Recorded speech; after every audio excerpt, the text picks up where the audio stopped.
Hey, welcome to Whitefields Community Church Sermon Extra. Great to have you with us once again this week. I'm here with Pastor Nick Cady, who's the pastor of Whitefields Community Church here in Longmont, Colorado. And we are just wrapping up our Vision series as we began this year. Just a great foundation, great trajectory that these sermons, each one of them, that you can setting your church, setting your life in the right direction. And if you missed any of them, whitefieldschurch.com, you can go there and download them. Our podcasts, any of those places, just great. We started out with a vision for the future, then a vision for the city, a vision for your situation, right? That's right. Yep. Vision for the church. And this past week, we started out with a vision for others, and we found ourselves in 2 Corinthians chapter 5. Which verse was it? Verse 16 and 17. Verse 16 and 17, not to regard others in the flesh. And from now on, therefore, we regard no one according to the flesh, even though we once regarded Christ according to the flesh, we regard him thus no longer. Therefore, if anyone is in Christ, he is a new creation. And I think you brought up some amazing points, and even had some discussions with people after church that we are not our function. We are not a function, and it's very important that we view ourselves through the lens of we are children of the living God. We are new creations, and that's our starting point. And I think that was very important. We are not our function. But you do mention that the Bible God does call us certain things, and in Ephesians he does call us some things. You were going to mention some of those. I think the labels that God gives people in the Bible are really important. And one of the things that we were trying to say yesterday was just this. Labels have a lot of power in the way that they cause us to think. You know, it's been said that words shape worlds. And I think that's true in how we label people or how we categorize them in our mind. I think that we're constantly doing that. It helps us be able to navigate our world, right? It helps us be able to understand where people stand. But we have to be really careful in how we label ourselves, you know, and how we label other people. Because not only does that label help you maybe put somebody in your mind in a certain category, it can be really dangerous for a few reasons. It can make you think, for example, that somebody's fixed in a certain place where, you know, what the Bible would say is something really important, that people can change by the power of God. I don't think that people naturally change this on their own, but by the power of God, we can be transformed. That's one of the core fundamental elements of the gospel. And so we want to make sure that as we label people or as we categorize them, we don't get static in our thinking. We keep that in mind, that according to the Bible, by the gospel, by the power of the gospel, by the power of the Spirit, people can be transformed and change. People are dynamic in that way. But the other thing is that some of the labels that God gives us are super important. And I think about Gideon, you know, being called something which he was not doing at that moment, right? So he's called valiant, but in the moment he's not acting valiantly. And what God is calling him to do is live into a particular identity. Now that's seen in the New Testament as well, where like in Ephesians, God tells us a lot of things about ourselves, right? That we've been, God has chosen to put his love on us. God has, known us. God does all these things. He has called us to be children and sons and daughters of God, all these things. And those become labels now through which we are to view ourselves. And what that means is that, you know, is something I'm doing, is this an anomaly? Is this who I really am? Or is this just what I'm doing at the moment?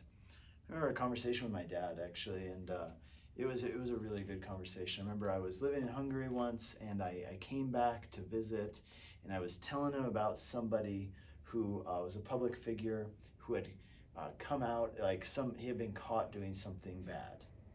And I remember saying to my dad that this person, I said something along the lines of, I guess he showed his true colors, or showed who he really was. And my dad just so, you know, gently, and he didn't really correct me. He just said, what if that's not who he is? What if that's just something he did? Mm-hmm. And I was like, in that moment, I was like, no, he's right, you know. We gotta be really careful by defining who somebody is by the things that they do. And what we have is so nice in the gospel is that in Christ we have an identity that's very clearly defined. And you are not what you do, right? Like I was saying, if I defined my wife's identity according to the things that she does, that'd be cruel. It would not be fair, right? To say that the entirety of who she is, you know, the things that she does during the day. No, of course she's more than that. All of us are more than the things that we're doing at any given time. So yeah, that's really important. You know, one thing I was thinking is that that with God, you could say that identity or sonship or belonging is more important than function in a lot of ways, right? So God didn't save us just so that he would have an army of doers, right? Hands to do his things. He can get his things done without us if he wants to. But rather, God redeemed us for a relationship. And that's really important to keep in mind, that we are much more than our functions. Our functions are absolutely important. But that's not the entirety of what makes us who we are. But we have that defined for us in the gospel. Yeah, totally. And I think God taught me this lesson through this distinct thing that happened to me way back a few years ago when I was going to Chiliberts, the big camp they used to have there in Hungary, and all the churches would come around, and I was supposed to lead worship for that whole week. And I showed up, pack of bags away. Everybody's down at the court playing basketball. So I go down there and I'm playing basketball, and I sprained my finger really bad on my left hand. And I didn't think anything of it. I'm just, and it started to swell up, and I realized I have to play guitar all week. Yeah. And that whole night I had my hand in the air, I had ice on it and everything. Well, needless to say, I couldn't play guitar that week at all. Yeah. I had to get somebody else to play guitar. I had to sing through a microphone. And I realized in that moment that my whole identity was wrapped up in being a guitar player and being all this, being this persona of a worship leader and all this kind of thing. And that God spoke and said, that's not who you are. That's the tool that I'm using for my glory, And I had a conversation with yesterday with somebody about this topic, is that our function, what we do as humans, that's God's tools. That's what he's using for the gospel, using for his glory. Those things he's given you to do, but that's not who you are. Yeah. That's not the essence. You are a child of God. You are a new creation. And it's a really, really good lesson. And in that same conversation, I'm like, my father, when people would say, well, that's Alan's son, that carried a lot of weight when people referred to me as that, and the same with my son. When I was in ministry, well, that's Mike Payne's son. Yeah. That carried a lot of weight. Well, I am the son of God. I'm the son of the Father. I'm a child of God. And I'm a new creation in him. That carries a lot of weight, and sometimes we put that aside for the things that we do. Man, there's so much that can be said on this topic. So I was just in Austria. I was there last week at a pastors and leaders conference, and two things come up out of this, maybe three, and I'll try and make them brief. One of them is on this topic. One of the people that I was working with over there was a friend of ours, both of ours, named Nick. And a few years ago, Nick did some things that really hurt some people in his life, and it hurt his own ministry, and he had to step out of ministry for a while. And now, he's been restored, and he's back in ministry. He's leading this castle in Austria and doing great things again. And on that topic, one of the workshops that was done at this conference was by another friend of ours, Jordan Taylor, who was there, and it was on the topic of reconciliation. And I thought that was such a really interesting topic. It's not one that I've ever heard a workshop on at a pastor's conference, but it was one on reconciliation and restoration. And what he was saying is essentially that we want to be a movement of churches that are restorative, that seek reconciliation. And he was pointing to Galatians and 5 and 6 and showing how there's this kind of power dynamic in the Roman Empire, and what Paul is calling people in Galatia to do is to live counterculturally to that because of the resurrection of Jesus. And the way that manifests itself will be in the restoration of broken people and people who have sinned and made mistakes. And I would say there was probably a time in my life and thinking when I would have said, hey, look, if you're in ministry and you sin greatly, you should just not be in ministry anymore, and you should just accept that. And I think my point was just to say that some people's identity gets so wrapped up in ministry that they maybe they need to step out of it and embrace an identity of being a child of God. I don't think that's wrong, but I do think that where I've kind of come around, especially from Jordan's talk and things I've seen with Nick, is that I think that we want to be a restorative movement, and we want to say, on the one hand, where I was saying your identity shouldn't be in your ministry, I would also want people to say, neither should your identity be defined by your past mistakes. And that was part of our sermon yesterday. I was looking at that. People really had a hard time accepting Paul because of his past mistakes. But that's part of the gospel, is that we're in Christ, we're a new creation. You're not defined by your past mistakes, whether that's a past divorce, whether it's a past, whatever it might be. And on that topic of, you're talking about being a worship leader and your identity in that was one of the things I talked about at this conference was a time in my life when we were planting a church in Hungary.